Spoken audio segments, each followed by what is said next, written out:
জীবনে জটিল সময় আসাটা কিন্তু খুবই প্রয়োজন। কারণ জটিল সময় যখন আসবে তখন তুমি মানুষ চিনতে পারবে। হ্যালো বন্ধুরা, কেমন আছো তোমরা সবাই? আশা করছি সকলেই ভীষণ ভালো আছো, সুস্থ আছো।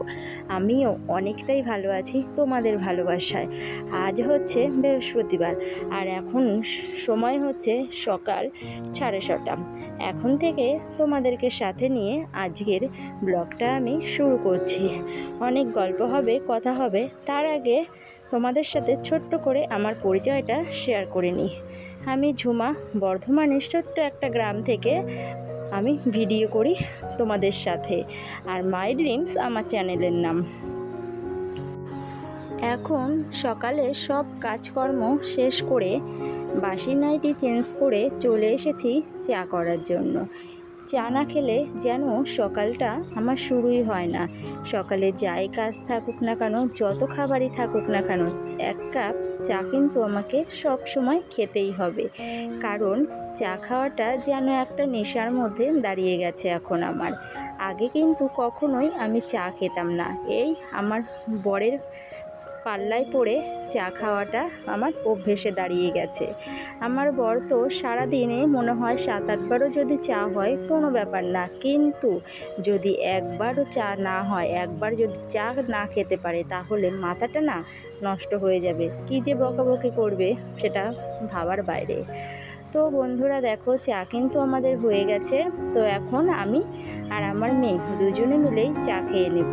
মেয়ের দুধটা শেষ হয়ে গেছে, তো সেই জন্য কয়েকদিন থেকে মেয়েকে আমি চাটাই দিয়ে দিচ্ছি। কারণ ওই যে বললাম, এ মাসে এক্সট্রা খরচ বেশি হয়ে গেছে। তো মেয়ের যে দুধ আনবো সেই টাকাটাও পর্যন্ত এই মুহূর্তে নেই। তো সামনের মাসে আনতে হবে। এই কয়েকটা দিন এইভাবেই চালাতে হবে, কিচ্ছু করার নেই। যেরকম চলছে সেইভাবেই চালাতে হবে। তো দেখো, মনা আর আমি দুজনেই কিন্তু চা খেতে বসে পড়েছি। আর মনা কিন্তু চা খেতে ভালোই এক্সপার্ট। কারণ আর দেখবে বেশিরভাগই বাচ্চারা, প্রত্যেকটা বাচ্চাই দেখবে চাটা ভীষণ ভালোবাসে। এটা শুধু আমার মেয়ে বলে বলছি না, প্রত্যেকটা বাচ্চারাই চাটা যেন ওদের কাছেও প্রিয়। যদিও বাচ্চাদের চা খাওয়াটা খুব একটা ভালো নয়, কিন্তু কী আর করা যাবে। আর দেখো, মনা কিন্তু এখন চা খাচ্ছে। ওর চায়ের কাপে চাটা একটু কম ছিল, তো সেই জন্য কিন্তু ও অনেকটা সময় রাগ করে বসেছিল। তো যাই হোক, দেখো চাটা খেয়ে আমি কিন্তু চলে এসেছি এই দিকের বিছানাটা পরিষ্কার করতে। আজকে ওই ঘরটাতে এখনও প্রথমে যাইনি বিছানা পরিষ্কার করতে। এই ঘরটাতে আগে বিছানা পরিষ্কার করে নিচ্ছি, যেহেতু মিস চলে আসবে, টাইমটা অনেকটাই বেশি হয়ে গেছে। তো সেই জন্য ভাবলাম যে এই ঘরে বিছানাটা আগে পরিষ্কার করে নিই। আর এই ঘরটা তো তোমাদের সাথে শেয়ার করা হয় না সেরকম, তো সেই জন্য ভাবলাম যে আজকে এই ঘরের বিছানাটাই পরিষ্কার করি আর তোমাদের সাথে সেটা শেয়ারও করি। দেখতে পাচ্ছ, আজকে বিছানার চাদরটা না চেঞ্জ করছি। কারণ অনেক দিন থেকে চাদরটা পাতা হয়েছিল, চেঞ্জ করা হয়নি। তো আজকে ভাবলাম একটু বিছানার চাদরটা চেঞ্জ করে দিই। তো সেই জন্য অন্য একটা বেড কভার এখানে পেতে দিচ্ছি। আর এখানে কিন্তু আমি সিঙ্গেল বেড কভারই পাচ্ছি। সিঙ্গেল বলতে সরি ভুল হয়ে গেল গো, সিঙ্গেল নয়, ডবল বেড কভারই, কিন্তু সেটের নয়, সেটাই বলতে চাইছিলাম। তো একটু ভুল হয়ে গেছে। তো দেখো, বেড কভারটা আমি পেতে নিচ্ছি। আর এই ঘরটাই কিন্তু আপাতত আমার ভাইয়ের ঘর, এই ঘরটাতে এখন আমার ভাই ঘুমায় রাত্রে। তো কেন বলছিলাম জীবনে খারাপ সময় আসাটা খুবই প্রয়োজন, জানো তো? কিছু কিছু মানুষ আছে যারা আমাদের প্রিয়জন না প্রয়োজন সেটা কিন্তু আমরা বুঝতে পারি না। যখন ভালো সময় থাকবে তখন কিন্তু বুঝতে পারবে না কে প্রিয়জন, কে প্রয়োজন, কে তোমাকে ব্যবহার করছে, কে তোমার সাথে ভালো ব্যবহার করছে, কে খারাপ ব্যবহার করছে, এগুলো কিন্তু আমরা বুঝতে পারবো না। কিন্তু যখন খারাপ সময় আসবে তখন কিন্তু মানুষ চেনা যায়। তখন তুমি ঠিক বুঝতে পারবে কে আপনজন আর কে প্রিয়জন আর কে প্রয়োজন। বুঝতে পারলে তো? একদম এটা কিন্তু বাস্তব সত্যি কথা গো। খারাপ সময় আসলে বোঝা যায় কে আপন কে পর। তো যাই হোক, যে মানুষটার হাত ধরে আমরা জীবনে চলতে শুরু করেছি, তবে সেই মানুষটা যদি ভালো হয় তবে কোনো কিছুই কিন্তু আর আমাদের কষ্ট দুঃখ বলে কিছু থাকে না, তাই না বলো? তোমাদের সাথে কথা বলতে বলতে আমি কিন্তু আমার সব কাজগুলো প্রায় কমপ্লিট করে ফেলেছি। আর জানো তো, আজকে ভোরে উঠতে পারিনি, ভয়েসটা আমি দিতে পারিনি। তো এখন কিন্তু বিকেলবেলা আমি ছাদের উপর এসে ভয়েসটা দিচ্ছি। তবে তোমরা হয়তো একটু বাইরের আওয়াজটা শুনতে পাবে, একটু ম্যানেজ করে নিও, কারণ আজকে না ভোরবেলায় আমি একদমই উঠতে পারিনি। আর আমি বেশিরভাগ ভয়েস কিন্তু ভোরবেলাতেই দিই, কারণ সারাদিনে আমার টাইম হয়ে ওঠে না। সেই জন্য ভোরবেলাতেই আমি ভয়েস দিই। আর রাত্রে কালকে আমার হাজব্যান্ড বাড়িতে ছিল, তো সেই জন্য আমি ভয়েসটা দিতে পারিনি। কারণ ওই যে আমার হাজব্যান্ড কিন্তু ভিডিও করাটা একদমই পছন্দ করে না, তো সেই জন্য আমি হাজব্যান্ডের সামনে কিন্তু ভিডিও করি না। আর জানো তো, আমি কিন্তু ভিডিও করি সেটাও আমার হাজব্যান্ড জানে না। তো আমি এখনও পর্যন্ত জানাইনি, যদি কিছু করতে পারি তাহলে জানাবো, না হলে আর জানাবো না।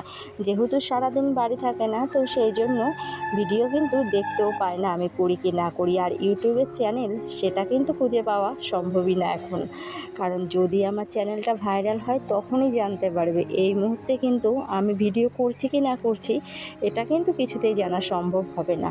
তো সেই জন্যই আর কি এতটা সাহস করে ভিডিও করতে পারছি। আমার হাজব্যান্ড একদমই পছন্দ করে না। তো যাই হোক, যে যেটা পছন্দ করে সেটাকেই মানে যেখানে থাকবো তার পছন্দ অনুযায়ী চলাটাই ভালো। তো কী আর বলবো, দেখো আজকে হচ্ছে হরিচাঁদ ঠাকুরের জন্মদিন, আর সেই জন্য আমাদের স্কুল বন্ধ। আর আজকে সেই সুযোগ পেয়ে কিন্তু আমি ঘরটাকে ভালো করে পরিষ্কার করে নিচ্ছি, কারণ এমনি তো টাইম পাই না অতটা ডিপ ক্লিন করার জন্য। তো আজকে সেই জন্য মানে সুযোগ পেয়েছি, ভাবলাম একটু সুন্দর করে ঘরটাকে ডিপ ক্লিন করে নিই। তো সেই জন্যই আর কি সকালবেলায় উঠে শুরু করে দিয়েছি সব কাজকর্ম। আর ওই যে বললাম, রান্নার তো আমার চাপ নেই, কারণ সকালবেলাতে আমার রান্না থাকে না। এখন এই মুহূর্তে বর যেহেতু বাড়িতে চলে এসেছে ডিউটি করার জন্য, রাত্রেবেলায় আমাকে রান্না করতে হয়, আর ভোর 5টা পৌনে 5টার দিকে বেরিয়ে চলে যায়। সারাদিন আমার রান্নার কোনো কাজ নেই, তো সেই জন্য আমার কোনো কাজও নেই এখন। ভাবলাম যে তাহলে ডিপ ক্লিন করে নিই ঘরটাকে, অনেক দিন থেকে এগুলো না মোছা হয় না জানো তো। তো সেই জন্য আর মানে ভাবলাম যে করে নিই। কিন্তু জানো, আগে যখন আমার আগের টিনের ঘরটা ছিল, ছোট্ট একটা ঘর ছিল, তো ওই ঘরে যখন আমি থাকতাম তখন কিন্তু প্রত্যেক দিন আমি আমার ফার্নিচারগুলো না পরিষ্কার করে মুছে নিতাম। কারণ তখন তো আর স্কুলে যেতাম না, মনা ছোট ছিল, মনাকে নিয়ে বাড়িতেই থাকতাম। তো সেই জন্য তখন প্রত্যেক দিনই না আমি ঘরটার পরিষ্কার করতাম, মানে ফার্নিচারগুলো প্রত্যেক দিন গুছিয়ে গুছিয়ে পরিষ্কার করতাম। কিন্তু এখন স্কুল করে আর সম্ভব হয়ে ওঠে না গো, তো সেই জন্য আর পারি না অতটা। তো যতটুকু পারি, যতটুকু না করলে না হয় ততটুকু তো করেই রাখি। আরও একটা কথা তোমাদের সাথে না বললেই নয়, আমার প্রত্যেকটা ভিডিওতে কিন্তু এখন মোটামুটি ভালোই ভিউজ হচ্ছে। সেটা কিন্তু পুরোটাই তোমাদের ভালোবাসায়। আর প্রত্যেকটা ভিডিওতেই কেউ না কেউ, কোনো না কোনো দিদি ভাই বা দাদা ভাই কিছু না কিছু কমেন্ট করে যাচ্ছে। সত্যি আমার এতে না কাজ করার আগ্রহটা না, এনার্জিটা সত্যি বেড়ে যাচ্ছে। পুরোটাই তোমাদের ভালোবাসা। দেখো, ওই ঘর কিন্তু কমপ্লিট করে গুছিয়ে আমি চলে এসেছি এই ঘরটার মধ্যে, এই ঘরটা গোছানোর জন্য। এই ঘরে এই যে জানালাটা খুলে দিচ্ছি, জানালাটা খুলে দিলে অনেকটাই আলো চলে এসেছিলো, দেখলাম অনেকটা রোদ লাগছিলো, তো সেই জন্য আবার পরে আরেকটু জানলাটা আটকিয়ে দিলাম। তো দেখো, আর তোমাদের কাছে একটা কথা বলতে ভুলেই গেছি, আজকে কিন্তু আমি শাড়ি পরেছি, কারণ অনেক দিন থেকে শাড়ি পরা হয় না। আর সব থেকে বড় কথা, যা নাইটি ছিল, যতগুলো নাইটি আজকে না সব ধুয়ে দিয়েছি, কেচে দিয়েছি। তো সেই জন্য আজকে নাইটিটাই পরলাম, সকালবেলা বাসি নাইটি চেঞ্জ করে শাড়িটাই পরে নিলাম। দেখো, মনার বইয়ের টেবিলটা দিনে তো কতবার করে যে আমার গোছাতে হয় সেটা তোমাদেরকে কী বলবো। আমি যতবার গুছিয়ে রাখি ও ততবার এসে টেবিলটা নোংরা করবে, বইগুলো এই ঘর থেকে ওই ঘরে নেবে, নিয়ে চলে যাবে। তো দেখো, তোমরা কিন্তু বাইরের আওয়াজটা একটু শুনতেই পাচ্ছ, যেটা আমি তোমাদের প্রথমেই বললাম। তো একটু ম্যানেজ করে নিও, যেহেতু বিকেলবেলা ভয়েস দিচ্ছি, তো সেই জন্য আশেপাশের মানুষজন আছে, তো সেগুলোর একটু চেঁচামেচি শোনা যাচ্ছে। দেখো, কথা বলতে বলতে কিন্তু আমার এই ঘরটাও গোছানো কমপ্লিট হয়ে গেছে, বিছানাটা পরিষ্কার করা হয়ে গেছে। এবার যে মনার টেডিগুলো দেখতে পাচ্ছ, তো সেই টেডিগুলো আমি ওখানটায় রেখে দিচ্ছি। দুটোই কিন্তু মনা জন্মদিনে পেয়েছিল। মনার স্কুলের মিসরা দিয়েছিল, যে পিঙ্ক কালারটা দেখতে পাচ্ছ বেবি ডল, তো সেটা মনার জন্মদিনে মনার মিসরা দিয়েছিল, স্কুলের মিসরা দিয়েছিল। আর যে আরেকটা ছোট্ট মতো দেখতে পেলে পিঙ্কটা, ওটা মনার যখন 1 ইয়ার ছিল, 1 ইয়ারের জন্মদিনে পাশের বাড়ির একজন দিয়েছিল। দেখো সব কাজ টাজ কমপ্লিট করে আমি চলে এসেছি ঘরটা ঝাড় দেওয়ার জন্য। ঘরটা ঝাড় দিয়ে পরিষ্কার করে নিয়ে তারপর ঘর মুছবো। ঘরটা ঝাড় দিয়ে প্রত্যেক দিন কিন্তু আমি ঘর মুছি, কারণ ঘর ঝাড় না দিয়ে যদি ঘর মোছা হয় তাহলে না অনেক ধুলো ময়লা থাকে, আর সেই জন্য ঘরটা মুছতে দেরি হয়ে যায়। তো সেই জন্য প্রত্যেক দিনই আমি কিন্তু ঘরটা আগে ঝাড় দিই, তারপরে আমি ঘর মুছে নিই। আর এই যে দেখতে পাচ্ছ বিছানার নিচ থেকে না, খাটের তল থেকে প্রত্যেক দিন কিন্তু এত কাগজ বের হবে। প্রত্যেক দিনই পড়তে আসবে, পড়তে এসে বা মনা যদি থাকে, মনা বই খুলবে আর কাগজ ছিঁড়ে না চোখের নিচ দিয়ে ফেলে দেবে। তো সেগুলো প্রত্যেক দিন কিন্তু আমাকে ঝেড়ে ঝুড়ে আবার পরিষ্কার করতে হয়। দিনে 2বার করে 3বার করে আমাকে ঘর ঝাড়তে হয়। সকালবেলা একবার, স্কুলে যাওয়ার আগে একবার, কারণ মিস চলে যাওয়ার পর আবার ঘর ঝাড়তে হয়। তারপরে স্কুল থেকে এসে একবার, আবার সন্ধ্যার সময় একবার। এই 3-4বার করে আমাকে ঘর ঝাড়তেই হয়। ওই যে বললাম যে না হলে নোংরাটা অনেক লাগে, আর সেগুলো পায়ের মধ্যে না বেঁধে যায়, তো সেই জন্যই।